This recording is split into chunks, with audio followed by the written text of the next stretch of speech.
زمین ہے ہمارے لیے بچھونا کہہ لیجیے، جی تو اس کے بارے میں ارشاد فرمائے قرآن پاک میں کہاں ہے اور اس کی عربی میں اس کو کیا کہتے ہیں؟ زمین کو عربی میں ارض کہتے ہیں، جی اور اسی سے ملتا جلتا لفظ میں سمجھتا ہوں انگریزی میں بھی آتا ہے۔ تو ارض کا معنی زمین ہوتا ہے، اور قرآن کریم میں جہاں آسمان کا ذکر ہے اس کے ساتھ عموماً زمین کا بھی ذکر مل جاتا ہے۔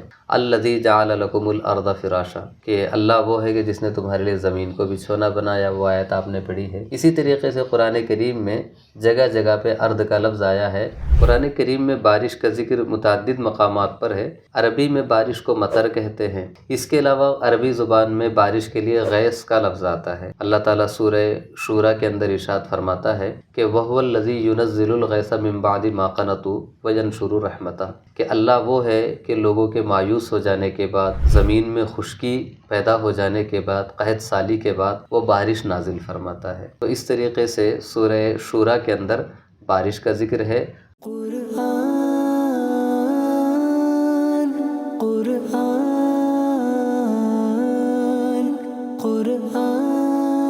السلام علیکم ورحمۃ اللہ وبرکاتہ۔ پیارے ناظرین، امید کرتا ہوں آپ خیر و عافیت سے ہوں گے۔ انوار القرآن ٹرانسمیشن پر آپ سب کا خیر مقدم ہے۔ جیسا کہ آپ کو معلوم ہوگا، ہمارے اس ٹرانسمیشن پر قرآنی موضوعات کے متعلق کچھ نکات، کچھ اہم سوال و جوابات پر مشتمل باتیں ہوتی ہیں۔ ہم اس سلسلے میں آج انشاءاللہ عز و جل ایک نئے موضوع کے ساتھ حاضر ہوئے ہیں کہ اللہ پاک کی جو تخلیق ہے، جو مظاہر قدرت ہے، اس کے بارے میں کچھ ہم باتیں لے کر حاضر ہوئے ہیں۔ آپ انشاءاللہ اسے ملاحظہ فرمائیں گے۔ ہمارے ساتھ میں موجود جامعہ اشرفیہ کے اچھے اور زبردست عالم دین، ماہر علوم قرآن حضرت علامہ مولانا حبیب اللہ اظہری صاحب تشریف رکھتے ہیں۔ آئیے سوال و جواب کا سلسلہ شروع کرتے ہیں۔ السلام علیکم ورحمۃ اللہ وبرکاتہ۔ وعلیکم السلام ورحمۃ اللہ وبرکاتہ۔ حضور والا، قرآن پاک ہم پڑھتے اور سمجھتے ہیں، اور ہم دیکھتے ہیں متعدد مرتبہ اللہ پاک کی مظاہر قدرت کا جو ہے ذکر ہے کہ قرآن پاک میں وہ تخلیق جو انسان کے بس میں نہیں ہے، انسان اسے پیدا نہیں کیے ہیں اور نہ اسے کر سکتے ہیں۔ تو ہم اس میں پڑھنے کا ہمارا مقصد یہی ہے کہ اس سے اللہ پاک کی وحدانیت اور اس کی قدرت ظاہر ہو۔ تو ہم اس کے بارے میں انشاءاللہ آج ناظرین تک یہ باتیں پہنچائیں گے کہ قرآن پاک میں جیسے زمین ہے، آسمان ہے، چاند ہے، یہ سب کا ذکر قرآن پاک میں کہاں ہے اور ان سب کو عربی میں کیا کہتے ہیں، اس کے بارے میں ارشاد فرمائیں۔ بسم اللہ الرحمن الرحیم۔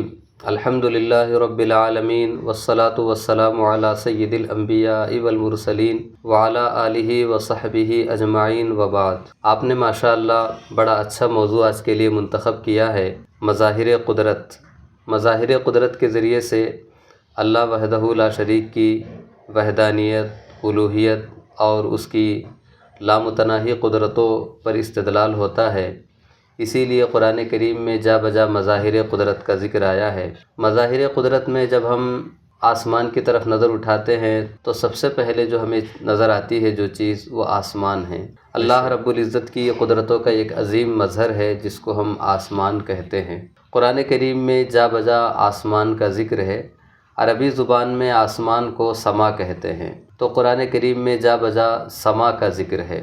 جی، اب یہاں پر میں آپ کو وضاحت کے ساتھ بتا دوں کہ سما کا لفظ قرآن کریم میں کن معنی کے لیے آیا ہے، اور قرآن کریم نے کس طریقے سے اس کو وضاحت کے ساتھ بیان فرمایا ہے۔ یہ ایک آسمان تو وہ ہے جسے ہم اپنی نگاہ سے دیکھتے ہیں، لیکن اس آسمان کے پیچھے بھی 6 اور آسمان ہیں، یعنی کل 7 آسمان ہیں۔ جی، تو قرآن کریم میں کہیں پہ 7 آسمانوں کا ذکر ہے۔ الذی خلق 7 سماوات طباقا، سورہ ملک میں فرمایا، اور کہیں پہ ایک آسمان کا ذکر ہے یا مطلقاً سما کا لفظ آیا ہے۔ ان اللہ لا یخفی علیہ شیء فی الارض ولا فی السماء، اللہ کے لیے آسمان و زمین کی کوئی چیز پوشیدہ نہیں ہے۔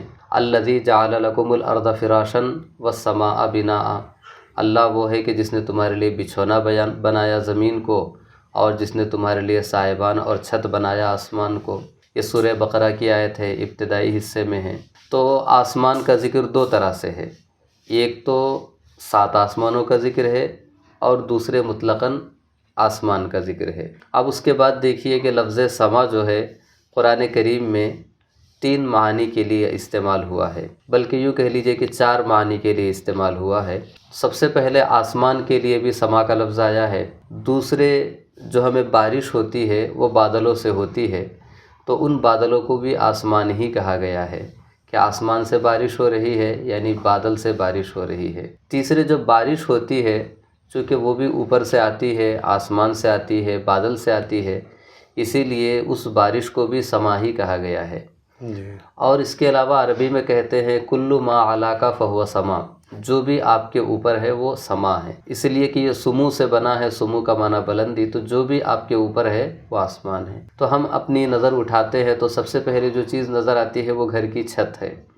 تو قرآن کریم میں گھر کی چھت کے لیے بھی اس کا ذکر آیا ہے، سما کا ذکر آیا ہے۔ تو اس طریقے سے ہم کہہ سکتے ہیں کہ 4 جگہوں پہ 4 الگ الگ معانی کے لیے سما آیا ہے۔ ماشاءاللہ حضرت، وہ مقامات بھی ظاہر کر دیے جائے کہ کہاں کہاں ہیں۔ آسمان، سما کا لفظ آیا ہے اور اس سے مراد آسمان ہے، عام طور پہ یہی ہے قرآن کریم میں۔ جیسے کہ سورہ بقرہ کی ابتدائی آیات میں ہے کہ الذی جعل لکم الارض فراشا، تمہارا رب وہ ہے کہ جس نے تمہارے لیے زمین کو بچھونا بنایا، والسماء بناء، اور آسمان کو چھت بنایا، سائبان بنایا۔ اسی طریقے سے قرآن کریم میں سورہ آل عمران میں ہے ابتدائی آیات میں کہ ان اللہ لا یخفی علیہ شیء فی الارض ولا فی السماء، کہ اللہ کے سے کوئی چیز مخفی نہیں ہے، پوشیدہ نہیں ہے، نہ زمین کی نہ آسمان کی۔ تو اس طریقے سے آسمان زمین کا جہاں مقابلہ ہے، دونوں کا ساتھ ساتھ ذکر ہے، تو وہاں زمین سے وہی زمین مراد ہے جس پہ ہم پیر رکھتے ہیں، تو مقابلے میں آسمان مراد ہے جو اوپر نظر آتا ہے۔ سورہ ذاریات میں ہے کہ وَالسَّمَاءَ بَنَيْنَاهَا بِأَيْدٍ وَإِنَّا لَمُوسِعُونَ، کہ ہم نے آسمان کو اپنے دست قدرت سے بنایا ہے اور ہم اس کو وسعت دے رہے ہیں، پھیلا رہے ہیں۔ تو یہ آسمان یعنی سما بمانا آسمان، یہ پہلا ہو گیا سا کہ سما بول کر کے اس سے آسمان مراد ہو۔ دوسرے نمبر پہ سما بولا گیا ہے اور اس سے مراد بادل ہے، کہ اللہ تعالیٰ جگہ جگہ ارشاد فرماتا ہے کہ وَأَنزَلَ مِنَ السَّمَاءِ مَاءً، سورہ بقرہ ہی میں ہے کہ الَّذِي جَعَلَ لَكُمُ الْأَرْضَ فِرَاشًا وَالسَّمَاءَ بِنَاءً وَأَنزَلَ مِنَ السَّمَاءِ مَاءً، کہ ہم نے تمہارے اوپر آسمان سے پانی اتارا۔ اسی طریقے سے سورہ فرقان میں ہے وَأَنزَلْنَا مِنَ السَّمَاءِ مَاءً طَهُورًا، ہم نے آسمان سے تمہارے لیے پاک پانی اتارا، طہارت والا پانی اتارا۔ تو آسمان سے پانی نہیں آتا ہے، اگر واقعتاً آسمان سے پانی آنا ہو تو نہ جانے کتنے ہزار سال لگ جائیں گے، اسی لیے کہ آسمان یہاں سے بہت دور ہے، پانی نہیں آ پائے گا۔ تو آسمان سے پانی نہیں آتا ہے بلکہ بادل سے پانی آتا ہے۔ تو جن مقامات میں پانی برسانے کا ذکر ہے اور وہاں سما کا لفظ آیا ہے، وہاں سما سے مراد سحاب یعنی بادل ہے۔ اب اس کے بعد چونکہ بادلوں سے پانی زمین پہ آتا ہے، تو قرآن کریم میں جگہ جگہ بارش کا ذکر ہے اور اس کو بھی سما سے تعبیر کیا گیا ہے۔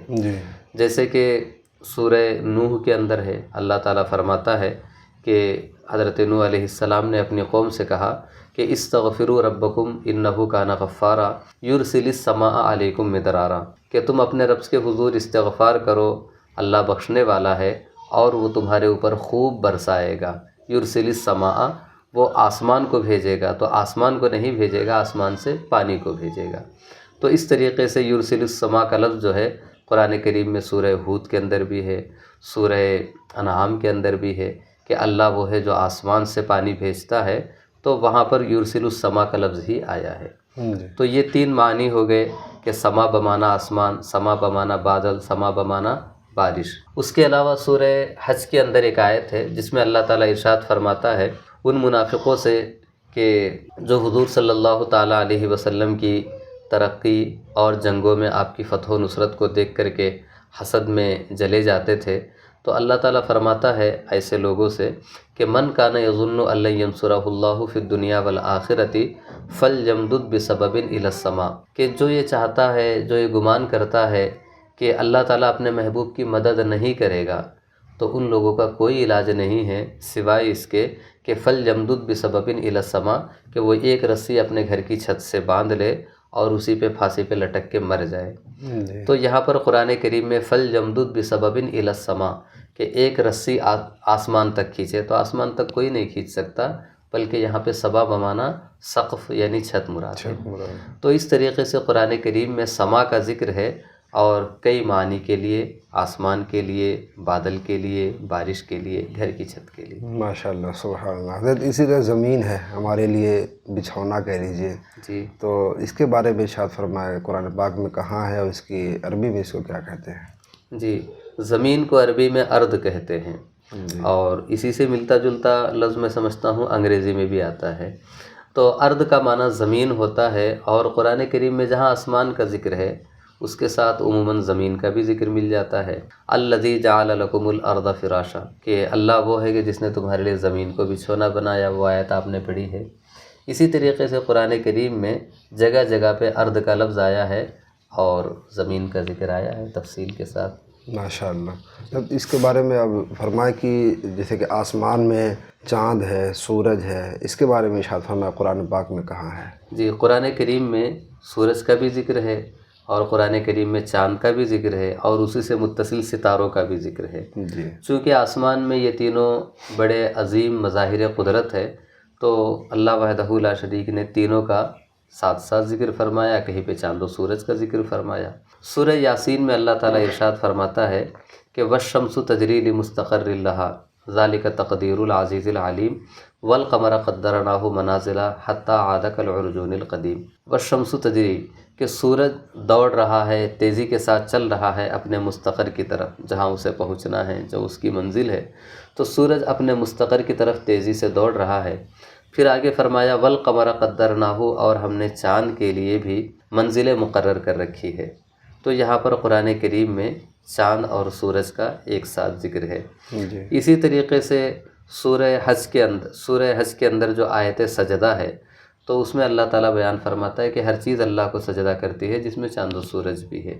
کہ سورہ رحمان میں ہم پڑھتے ہیں کہ اللہ تعالیٰ فرماتا ہے الشمس والقمر بحسبان، کہ چاند ہے اور سورج ہے، دونوں کا حساب مقرر ہے، یہ اپنے حساب سے چلتے ہیں۔ تو چونکہ یہ بڑے عظیم مظاہر قدرت ہے، تو جگہ جگہ ان دونوں کا ذکر ہے۔ اب ستاروں کا کہاں ذکر ہے؟ تو ستاروں کا کہیں چاند و سورج کے ساتھ ذکر ہے، اور کہیں علیحدہ ذکر ہے۔ عربی میں ستارے کو نجم کہتے ہیں، اس کی جمع نجوم ہے۔ اللہ تعالیٰ سورہ اعراف میں ارشاد فرماتا ہے ان ربکم اللہ الذی خلق السماوات والارض فی ستۃ ایام ثم استوى علی العرش یغشی اللیل النہار یطلبہ حثیثا والشمس والقمر والنجوم مسخرات بامرہ الا لہ الخلق والامر تبارک اللہ رب العالمین۔ اللہ وہ ہے کہ جس نے 7 آسمان بنائے، 7 زمین، اس کے بعد فرمایا کہ اور جو اس نے بہت ساری چیزیں پیدا فرمائی، ان سب کا ذکر کیا۔ پھر فرمایا کہ اللہ نے تمہارے لیے چاند بنایا، سورج بنایا، والنجوم مسخرات بامرہ، اور ستارے اللہ کے حکم کے پابند ہیں۔ اسی طریقے سے سورہ ابراہیم کے اندر ہے وَسَخَّرَ لَكُمُ الشَّمْسَ وَالْقَمَرَ دَائِبَيْنِ، کہ اللہ تعالیٰ نے تمہارے لیے چاند و سورج کو کام پہ لگا کر کے چھوڑ رکھا ہے، وہ تمہارے لیے کام کرتے رہتے ہیں۔ لوگ سمندروں میں سفر کرتے ہیں، منزل مقصود تک پہنچنے کا کوئی راستہ نہیں ہوتا ہے، کوئی نیٹ ورک نہیں ہوتا ہے، کوئی ذریعہ نہیں ہوتا ہے، تو وہ کیسے اپنے منزل تلاش کرتے ہیں؟ دن میں تو کسی حد تک امکان ہے کہ تلاش کر لیں گے، لیکن رات کو تو نہیں کر پائیں گے۔ تو اللہ تعالیٰ اپنی قدرت کا ذکر کرتے ہوئے فرماتا ہے، سورہ نحل کے اندر ہے کہ وَأَلْقَى فِي الْأَرْضِ رَوَاسِيَ أَن تَمِيدَ بِكُمْ وَأَنْهَارًا وَسُبُلًا لَعَلَّكُمْ تَهْتَدُونَ وَعَلَامَاتٍ وَبِالنَّجْمِ هُمْ يَهْتَدُونَ، کہ اللہ نے تمہارے لیے زمین کے اندر پہاڑ بنائے، اللہ نے تمہارے لیے زمین کے اندر نہریں بنائی، اللہ نے تمہارے لیے زمین کے اندر راستے بنائے تاکہ تم راستہ چلتے رہو۔ پھر آگے فرماتا ہے کہ کئی نشانیاں بنائی جس سے تم اپنے منزل کا پتہ لگاتے ہو، وَبِالنَّجْمِ هُمْ يَهْتَدُونَ، اور تم ستاروں ہی کو دیکھ کر کے اپنے منزل مقصود تک پہنچتے ہو اور اپنے گھر تک پہنچتے ہو۔ جی، اس طریقے سے چاند، سورج، ستارے سب کا ذکر ہے۔ ہم یوں کہہ سکتے ہیں کہ اللہ پاک نے ان سب کو صرف خوبصورتی کے لیے نہیں بلکہ ہمارے فائدے کے لیے پیدا کیا ہے۔ یقیناً اللہ نے ہمارے اس کے ذریعے ہم راستے تلاش کرتے ہیں، جہاں یہ خوبصورت بھی نظر آتے ہیں وہیں ہمارے لیے اس کا بڑا فائدہ بھی ہے۔ یقیناً اللہ نے ہر چیز ہمارے فائدے کے لیے پیدا کی۔ تو اسی میں حضرت بارش کا بھی ذکر جو ہے قرآن پاک میں ہم سنتے بھی رہتے ہیں، آپ آیتیں ہمیں پیش کر کے بتائیں کہاں ہے قرآن پاک میں؟ قرآن کریم میں بارش کا ذکر متعدد مقامات پر ہے۔ عربی میں بارش کو مطر کہتے ہیں۔ عربی میں بارش کو، جیسے ابھی میں نے بتایا کہ قرآن کی اصطلاح میں سما بھی بارش کے لیے کہا جاتا ہے، اس کے علاوہ عربی زبان میں بارش کے لیے غیث کا لفظ آتا ہے۔ تو قرآن کریم میں بارش کا ذکر اس طریقے سے ہے۔ اللہ تعالیٰ سورہ شورى کے اندر ارشاد فرماتا ہے کہ وَهُوَ الَّذِي يُنَزِّلُ الْغَيْثَ مِن بَعْدِ مَا قَنَطُوا وَيَنْشُرُ رَحْمَتَهُ، کہ اللہ وہ ہے کہ لوگوں کے مایوس ہو جانے کے بعد، زمین میں خشکی پیدا ہو جانے کے بعد، قحط سالی کے بعد وہ بارش نازل فرماتا ہے۔ تو اس طریقے سے سورہ شورى کے اندر بارش کا ذکر ہے، اور اللہ تعالیٰ کی رحمت کا ذکر ہے کہ اللہ ایسے رحمتیں نازل فرماتا ہے، بارش نازل فرماتا ہے۔ ماشاء اللہ۔ تو اسی کے ساتھ بارش ہوتی ہے تو بجلی اور کڑک جو ہے ہمیں سننے اور دیکھنے کو ملتی ہے، اس کے بارے میں فرمائے کہاں ہے قرآن پاک میں؟ کیا اس کا بھی ذکر ہے؟ جی یقیناً اس کا بھی ذکر ہے۔ بارش کے لیے بہت سارے الفاظ آتے ہیں، جن میں سے ایک لفظ جو ہے سیب بھی ہے۔ السیب کا معنی ہوتا ہے بارش۔ تو قرآن کریم میں سورہ بقرہ میں شروع میں منافقوں کا ذکر ہے کہ منافق وہ ہے کہ انہیں خیر نظر آ جائے تو چلنے لگتے ہیں، اور اگر ان کو کوئی تباہی پریشانی کا اندیشہ نظر آئے تو پھر وہ اپنا راستہ روک لیتے ہیں، آگے نہیں بڑھتے ہیں۔ دین کے معاملے میں انہوں نے یہ طریقہ اپنا رکھا ہے۔ تو اس کی مثال اللہ نے بیان فرمائی، جیسے کہ کوئی اندھیری رات میں راستہ طے کر رہا ہو، بارش ہوتی ہے جس کے اندر بجلی ہے، کڑک ہے، تو وہ منزل جیسے ہی اجالا نظر آتا ہے، کچھ آگے بڑھتے ہیں، پھر تاریکی ہو جاتی ہے تو رک جاتے ہیں۔ اس کا ذکر کرتے ہوئے اللہ تعالیٰ فرماتا ہے او کصیب من السماء فیہ ظلمات ورعد وبرق، کہ یا پھر اس بارش کی جیسی ان کی مثال ہے کہ فیہ ظلمات، جس کے اندر تاریکیاں ہوتی ہے، ورعد، اور جس کے اندر کڑک ہوتا ہے، وبرق، اور بجلی ہوتی ہے، کہ جب کبھی یہ چیزیں چمکتی ہے، کڑک کی آواز آتی ہے، بارش ہوتی ہے، تو وہ اپنے انگلیوں کو کانوں میں رکھ لیتے ہیں تاکہ تکلیف نہ ہو۔ خیر یہاں پر اس کا ذکر ہے۔ اب ہمیں دیکھنا ہے کہ بجلی دو طرح کی ہوتی ہے۔ ایک بجلی وہ ہے جو آسمان میں چمکتی ہے، اس کو عربی میں برق کہتے ہیں، اور ایک بجلی وہ ہے جو زمین پہ گرتی ہے، کسی کو تباہ نقصان کر دیتی ہے، اس کو عربی میں صاعقہ کہتے ہیں۔ تو قرآن کریم میں ایک سورہ ہی ہے جس کا نام سورہ رعد ہے۔ رعد کا معنی کڑک، گرجدار آواز۔ تو اس میں اللہ تعالیٰ اپنی اس عظیم قدرت کا ذکر کرتے ہوئے فرماتا ہے وَيُسَبِّحُ الرَّعْدُ بِحَمْدِهِ وَالْمَلَائِكَةُ مِنْ خِيفَتِهِ وَيُرْسِلُ الصَّوَاعِقَ فَيُصِيبُ بِهَا مَن يَشَاءُ وَهُمْ يُجَادِلُونَ فِي اللَّهِ وَهُوَ شَدِيدُ الْمِحَالِ، کہ اللہ رب العزت کی ذات وہ ہے کہ یُسَبِّحُ الرَّعْدُ بِحَمْدِهِ، کہ جو کڑک کی آواز ہے وہ اللہ کی تسبیح اور اللہ کی حمد بیان کرتی ہے۔ وَالْمَلَائِكَةُ مِنْ خِيفَتِهِ، فرشتے اللہ کے خوف سے خوف زدہ رہتے ہیں۔ وَيُرْسِلُ الصَّوَاعِقَ، اور اللہ تعالیٰ بجلیاں بھیجتا ہے۔